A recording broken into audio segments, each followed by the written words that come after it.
Praise the lord. ప్రభు అయిన యేసు క్రీస్తు ప్రశస్త నామంలో మీ అందరికీ మా హోసన్నా మినిస్ట్రీస్ తరపున క్రిస్మస్ యొక్క శుభాలు తెలియపరుస్తూ ఉన్నాను. ప్రభు మిమ్మల్ని ఆశీర్వదించి దీవించునుగాక.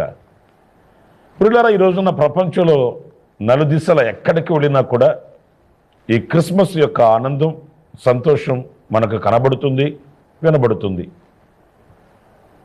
క్రైస్తవులే కాదు, క్రైస్తవేతరులు కూడా ఈ రోజున క్రీస్తు యొక్క జన్మదిన శుభవేడుకలో పాల్గొందుతూ క్రీస్తు జననమును గూర్చిన ఆనందాన్ని వ్యక్తపరుస్తూ ఉన్నారు. చాలా సంతోషం, శుభ పరిణామం కూడా.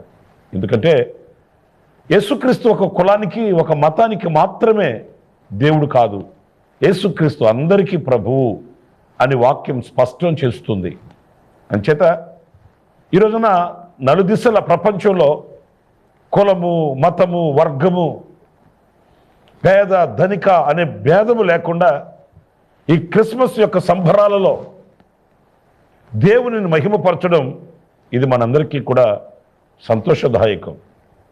ఎందుకంటే యేసుక్రీస్తు ఈ లోకాన్ని రక్షించడానికి వచ్చాడు, మరణం నుంచి తప్పించడానికి వచ్చాడు, శాపముల నుంచి విమోచించడానికి వచ్చాడు, మానవత్వాన్ని ప్రసాదించి మనిషిని సమసమాజంలో మనిషిగా బ్రతికే మార్గాన్ని చూపించడానికి యేసుక్రీస్తు ఈ లోకానికి దిగి వచ్చాడు. కనుక ఇది యావత్ ప్రపంచానికి సంతోషాన్ని కలిగించే విషయం. మనం ఈరోజు తలపోసుకోవడమే కాదు, ఆనాడు దేవదూతలు వాళ్ళు పాడుతూ వాళ్ళు ఇచ్చిన సమాచారాన్ని కూడా మనం గమనించినప్పుడు లూకా సువార్త 2వ అధ్యాయంలో మనం ఈ వాక్యాన్ని గమనిస్తాం. ప్రజలందరికీ కలగబోవు మహా సంతోషకరమైన శుభవర్తమానం ఇది. ప్రజలందరికీ కలగబోవు అంటే ఈ భూతలం మీద బ్రతుకుతున్న ప్రతి వ్యక్తి కూడా ఆనందించవలసిన విషయం, సంతోషించవలసిన విషయం. రక్షకుడు ఈ లోకానికి దిగి వచ్చాడు. పుట్టాడు అనే దానికంటే కూడా ఆయన దిగి వచ్చాడు. ఆదియు అంతమై ఉన్న దేవుడు, ఆదిలో వాక్యమై ఉన్న దేవుడు, కృప సత్య సంపూర్ణుడై ఈ లోకానికి ఆయన దిగి వచ్చిన శుభ గడియలు. ఇది ఎంతో మనకు ఆనందదాయకమైన, సంతోషదాయకమైనటువంటి అనుభవాలు అనేది మరొకసారి మనం తలపోసుకోవాలి.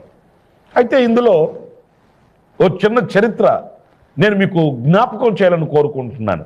అదేంటంటే దేవదూతలు పాడుతూ పాడుతూ వాళ్ళు పలికిన చక్కటి మాట 2వ అధ్యాయం లూకా సువార్త 13వ వాక్యాన్ని నేను చదువుతున్నానండి, మీరు కూడా జాగ్రత్తగా ఆలకించండి. పరలోక సైన్య సమూహము ఆ దూతతో కూడి నుండి సర్వోన్నతమైన స్థలములలో దేవునికి మహిమయు ఆయనకిష్టులైన మనుషులకు భూమి మీద సమాధానమును కలుగునుగాక అని దేవుని స్తోత్రము చేయుచుండెను. పిల్లలు చూడండి, ఈ వాక్య భాగంలో దేవదూతల సైన్య సమూహాలు పాడుతూ వాళ్ళు పలికిన చక్కటి అమూల్యమైన వాక్కులు ఏంటి అంటే, ఈ భూమి మీద తనకిష్టమైన ప్రజలకు సమాధానం కలుగునుగాక. నేనంటాను, ఐశ్వర్యం కలుగునుగాక అనుంటే బాగుండేదేమో, లేకపోతే సిరి సంపదలు, భోగభాగ్యాలు, అందచందాలు, పదవులు, ఆధిక్యతలు, ఆధిపత్యాలు ఇవన్నీ కలుగునుగాక అనుంటే ఎలా ఉండేదో. కానీ ఎందుకు ఇక్కడ ప్రత్యేకంగా ఆయనకిష్టమైన ప్రజలకు ఈ భూమి మీద సమాధానం కలుగునుగాక అని అన్నాడు? ఇక్కడ 2 విషయాల్ని మనం విడదీయాలి. ఒకటి, సమాధానం కలుగునుగాక అంటే ఈ సమాధానం, ఈ రక్షకుని వలన కలిగే సమాధానం ఐశ్వర్యం కంటే, భోగభాగ్యాల కంటే, సిరి సంపదల కంటే, ఈ లోకంలో కలిగే అన్నిటికంటే కూడా శ్రేష్టమైనది, ఉన్నతమైనది. ఎందుకంటే అన్నీ కలిగి ఉండి గుప్పెడు గుండెకు సమాధానం లేకపోతే ప్రయోజనం ఏంటండి? ఎంతో కలిగి ఉండి సమాధానకరమైన అనుభవాలు కుటుంబాలలో లేవనుకోండి, కలిగి ఉన్నదంతా దేని కొరకండి? వీళ్ళని చూడండి. అందుకే దేవదూతలు ఆయనకిష్టమైన ప్రజలకు ఈ భూమి మీద సమాధానం కలుగునుగా అనడంలో కల కారణం ఏంటంటే, ఈరోజు మానవునికి కావలసింది సమాధానం, శాంతి. అందుకే యేసుక్రీస్తు కూడా ఆయన ఆరోహణమై వెళుతూ వెళుతూ చెప్పిన మాట ఏంటంటే, నా సమాధానాన్ని లేక నా శాంతిని నేను మీకు అనుగ్రహించి వెళుచున్నాను అని ప్రభు అని యేసుక్రీస్తు చెప్పాడు.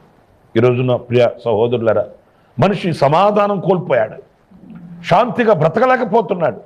ఆస్తులు అంతస్తులు అన్నీ ఉన్నాయి, కానీ గుప్పెడు గుండెకు సమాధానం లేక అల్లాడిపోతూ తల్లడిల్లిపోతూ సమాధానం కలుగు చోటు ఎక్కడుందని దోబుచులాడుతూ వెతుకుతూ వెళ్ళకూడని చోట్లకు వెళుతున్నాడు, చేయకూడని పనులు చేస్తున్నాడు, లోకమంతా సంచారం చేస్తున్నాడు. కానీ సమాధానమే దొరకక కరువై కొదువై ఈరోజున కుప్పకూలిపోతున్నటువంటి మానవత ప్రపంచంలో కోట్ల కొలది మంది ఉన్నారండి. మరి ఈ రోజున సమాధానం కావాలంటే ఆయన ఎద్దుకు రావాలి. ఎవరికి సమాధానం కలుగుతుంది? మరొక విషయం కూడా ఇందులో గమనిస్తే, ఆయనకి ఇష్టలైన ప్రజలకు,